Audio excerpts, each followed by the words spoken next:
Good evening, all of my students. In this very great occasion, first of all, I'd like to present our fourth topic in English Semantic 1 about meaning and definition.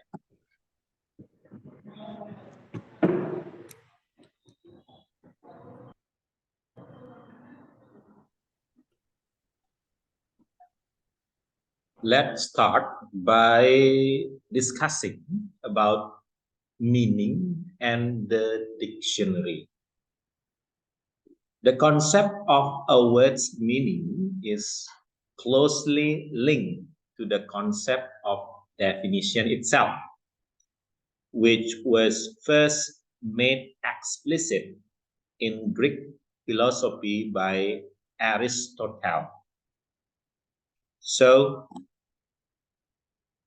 the word's meaning itself is closely or primarily linked to the concept of definition that was first made explicit in Greek philosophy by Aristotle.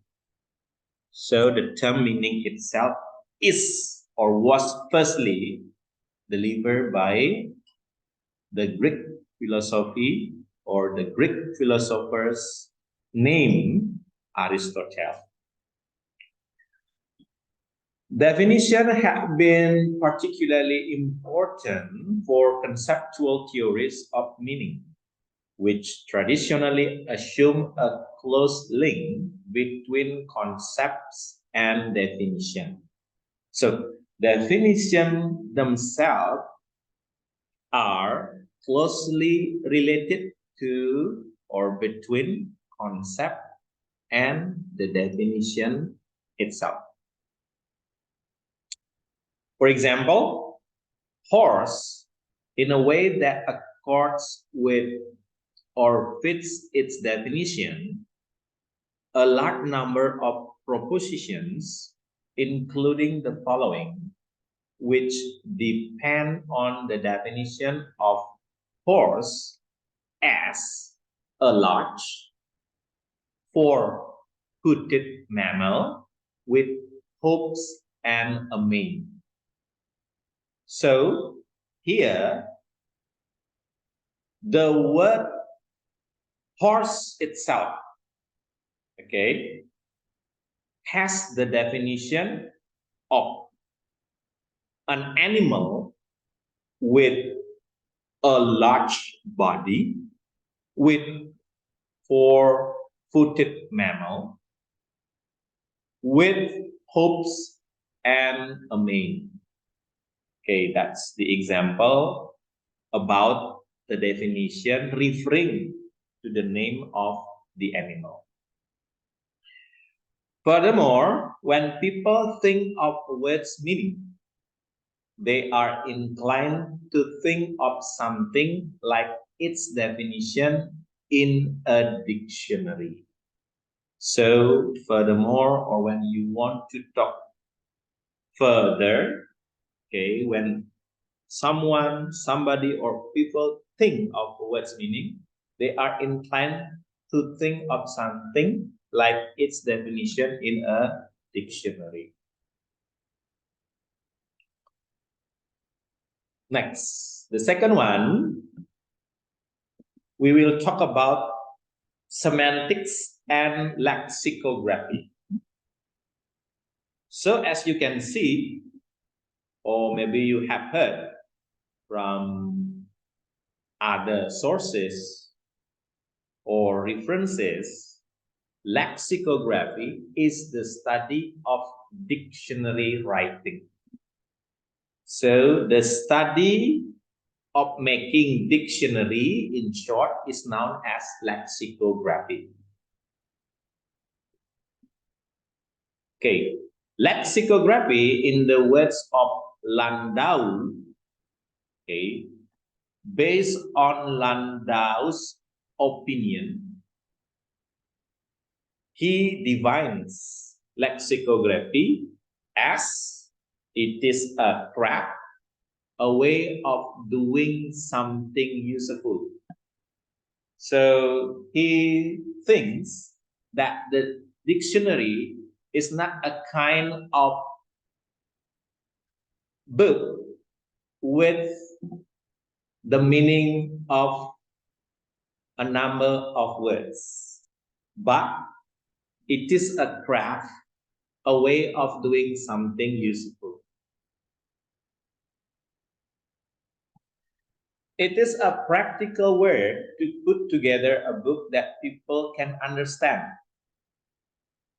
So, by checking the dictionary and by making, okay, or by mastering the lexicography itself, it is a practical work to put together a book that people can understand. So the way to what we call here, find out word by word and trying to find out the meaning of those ones, okay, it is set as the practical word to put together a book that people can understand. Linguistic semantics, by contrast, while also interested in the meanings of words, is exactly the sort of theoretical exercise. Okay, there is lexicography, and in other side there is linguistic semantic as the supplement. Okay, it is interested in the meanings of words, is exactly the sort of theoretical exercise. So according to another linguist, okay, especially according to Jack and Dog, our brains holds a store of words in long-term memory from which the grammar constructs phrases and sentences. This stock of words and associated meaning is usually referred to as the mental lexicon. So another side, Checkendorf want to propose his theory or his opinion about our brains hold a store of words in long-term memory from which the grammar construct phrases and sentences. And the stock of words and associated meanings is usually referred to as the mental lexicon. So there is the relationship between lexicography, linguistic semantic, and mental lexicon itself. So these three terms, okay, have the important role in English semantic study. Okay, next. Okay, the next one is about the units of meaning. So here we will examine or we will analyze about words and morphemes. Words are only the most obvious of a number of meaning-bearing units. Once again, words are only the most obvious of a number of meaning-bearing units. Okay. Meanwhile, a morpheme as the minimal meaning bearing unit of language. Okay, for example, here I'd like to show you two different kinds of morphemes. The first one is pre-morpheme. Meanwhile, the second one is the bound morpheme. Pre-morpheme is when a word cannot be divided into smaller parts. For example, go, now, can, and stay. Okay, and is exception. So here we have 4 examples of free morpheme: go, now, can, and stay. Meanwhile, bound morpheme is the morpheme that can create a new word or a new form of the same word. For example, bound morpheme re or re adds onto the free morpheme start, will become restart. Okay. Restart. So here, once again, I'd like to emphasize this term. Bound morpheme is the morpheme that can create a new word or a new form of the same word. For example, re. When it is connected or added with the word start, it will become restart. Okay, maybe you can find out the others. What else? Okay, re.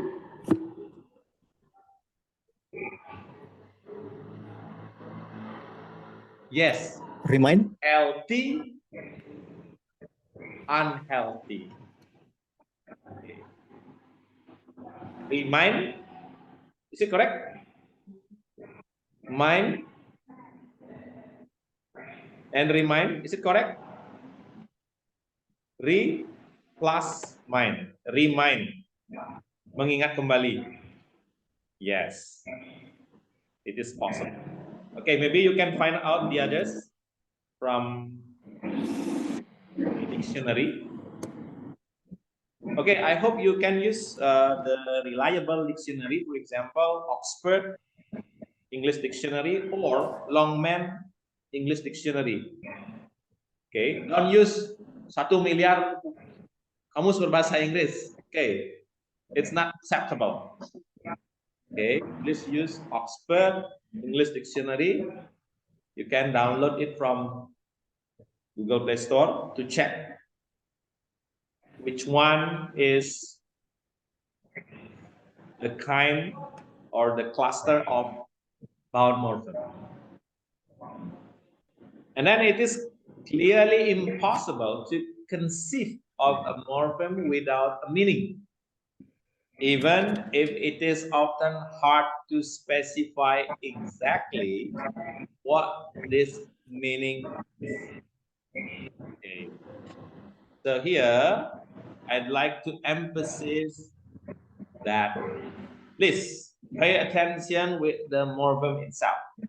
There are 2 kinds of morphemes. The first one is free morpheme, when a word cannot be divided into smaller parts. Meanwhile, bound morpheme, when a word can create a new word or a new form of the same word.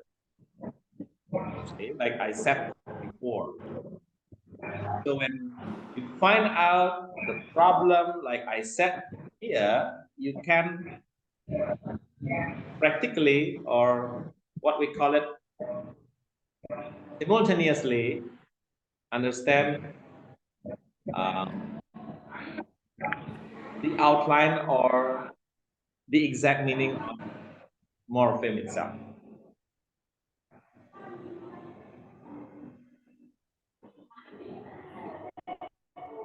And now we will turn to meanings below the morpheme, or specifically of the sound symbolism. Meaning seem to straddle several different grammatical units, occur quite frequently. Okay. Meaning can be different in different grammatical units.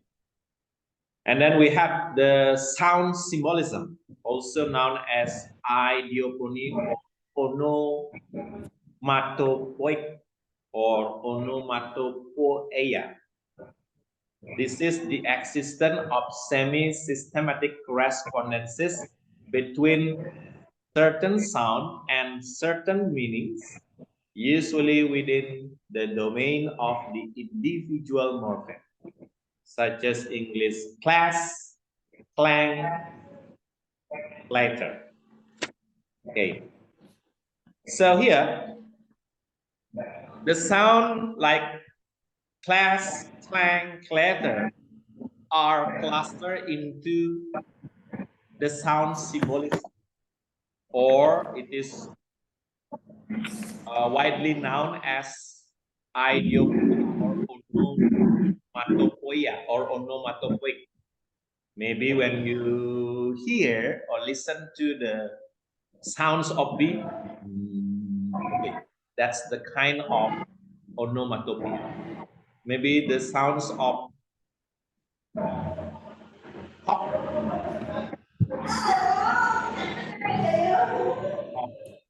of onomatopoeic.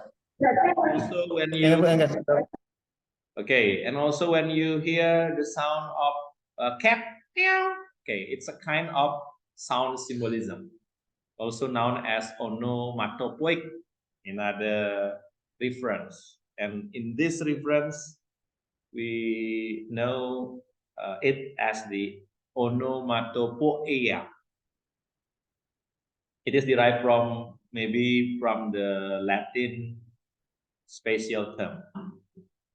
Such association may sometimes have a clear imitative basis. Okay, as with English, okay, like I said before, click, walk, meow. Okay, those are the kind of onomatopoeic or sound symbolism.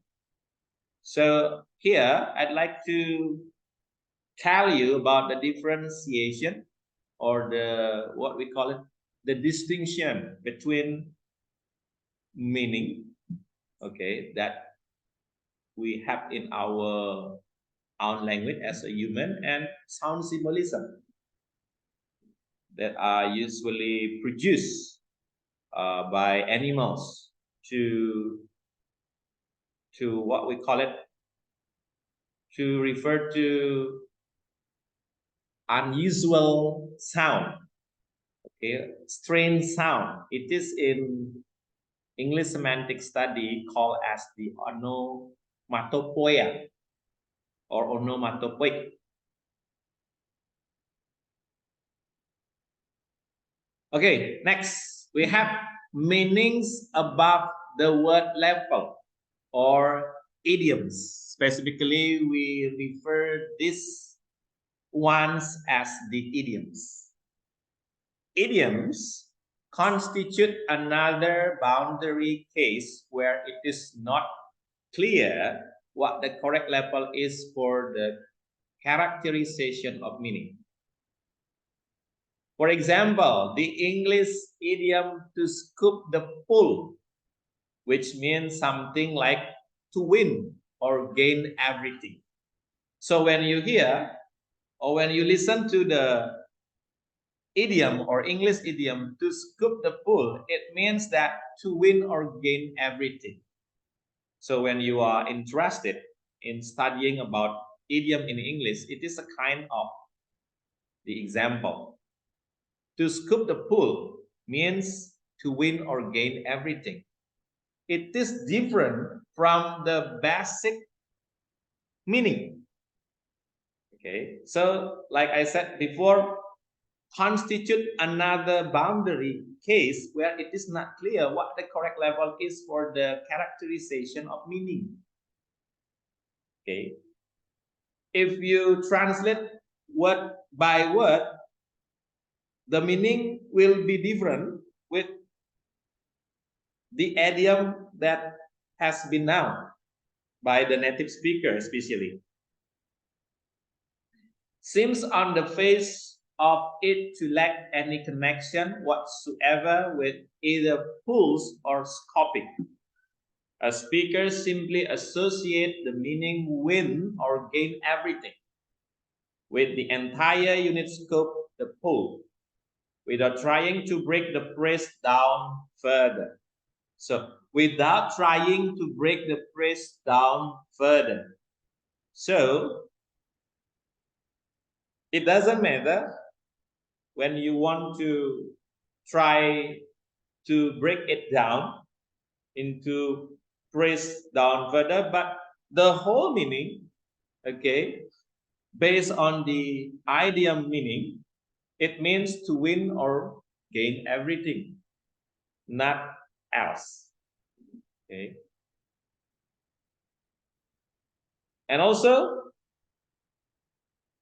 hence, idioms whose overall meaning is not the same as the combined meaning of the individual parts. Idioms whose overall meaning is not the same as the combined meaning of the individual parts. So, please underline, the meaning is totally different from the combined meaning of the individual part. That is the idea. Do you get the point? Okay, next. This is the example. Maybe you can search another one.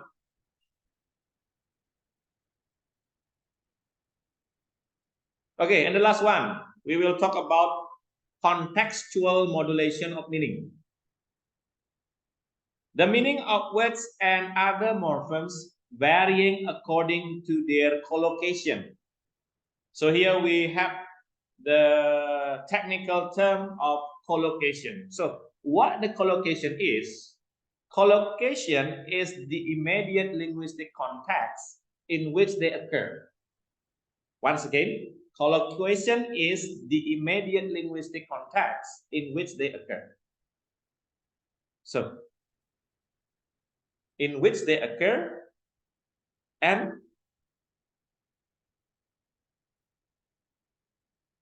collocation is the immediate linguistic context. The immediate linguistic context in what? Okay, in which they occur. So, for example, if I cut my foot, for example, I am doing something that is rather different from what I'm doing when I cut the grass or when I cut a cake, cut someone hair, cut the wood, cut a diamond, cut a deck of cards. Sorry, cut a deck of cards, cut a this or cut a notch. Okay, this is, you can see the collocation. I cut my foot, for example, I'm doing something that is different from what I'm doing when I cut the grass. So please observe the immediate linguistic contact in which they occur. They occur on his or her or your foot. Okay, I cut my foot. It is different with I cut the grass. So there is the different linguistic contact in which they occur. It is called as the collocation. Okay. I think that's all for today. As usual, I have exercise section that must be done by the students. But, okay, it will become your homework. Okay. And all of these questions are related to our discussion today. Or maybe if there is no material or answer related to the question here, you can search or find out in other references or books. Well, I think that's all for today, and I hope what I've given to you today will enlarge your understanding about the topic being discussed. The topic being discussed today, especially about what morpheme and so on. Okay. Before I end up this lecture, is there any question related to the topic? Is it clear enough? I have summarized some important aspect of this topic so that you can find out the outline of our topic more easily. Okay, more easily to grasp, to understand, and to memorize. Okay, the point of this topic. Okay, as usual, before I end up the meeting, I also send the link of the attendance.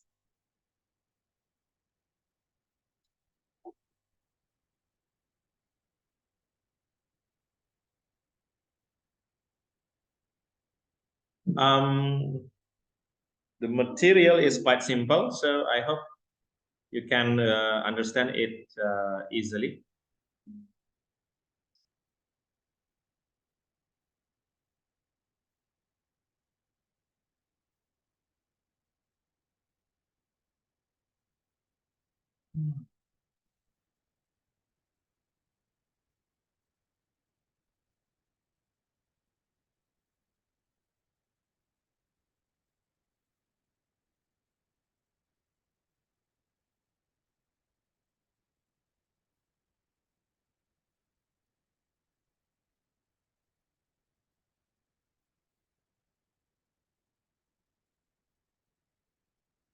And also, please, for the group that will perform next week, please prepare yourself well, because your presentation today is canceled. So next week will be given your true opportunity. Okay.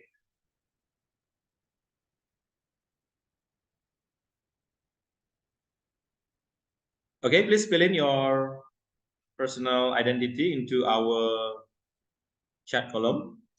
And also, please help me in checking the attendance of your friend and you yourself.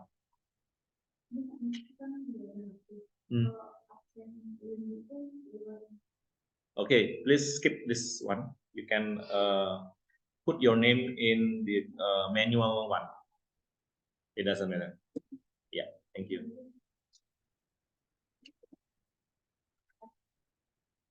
Okay, if Ningse doesn't have a smartphone, you just sign this one.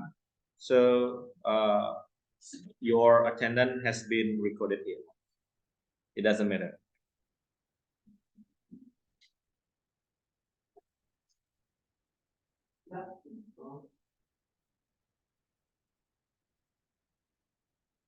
E-campus.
Oke, Syahida. Sick. Sakit ya? Alpa. Ningsih. Ada. Ananda Intan. Januario. Oke. Then the class. Present, sir. Nikadek Handini. Oke. Jamie Dores. Absent.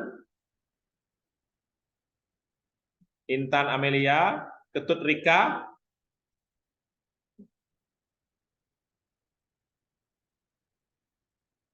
Gede Madriana. Present. Present, sir. Putu Indri. Dan Nuryati.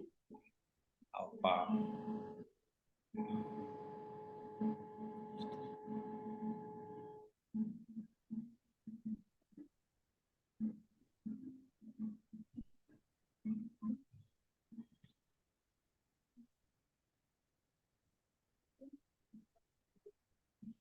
Okay, I think that's all for today. And for the material today, will be sent into our eCampus platform so that you can download it and read it. And after that, you can answer all of the questions given at the last slide. Okay, thank you very much for today. See you next week. Have a nice day. Goodbye.